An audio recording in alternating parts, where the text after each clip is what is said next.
यांनी बळजबरींना अशा कागदावर सह्या घेतल्या आणि सह्या घेतल्यानंतर मी यांना फोन केला. तोपर्यंत यांच्याकडे तो कागद आला. येऊन आता परत मला फोन नका करू, तुम्ही लिहून दिलंय, आम्हाला अनुदान लागत नाही. त्यानंतर आमचं भांडण त्या सेंटर चालकांशी.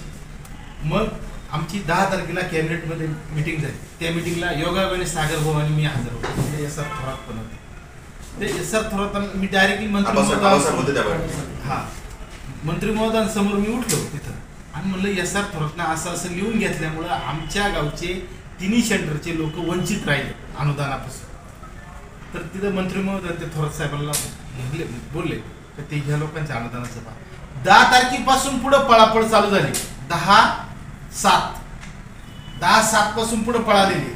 4-5 दिवसात काय होणार आहे साहेब? तर आम्हाला ही पोर्टलची मुदत ही वाढून द्या, वाढवून द्या मला, जेव्हा हे 26 लोक बसतील. आता तुम्हाला सगळा समजला का किस्सा टोटल?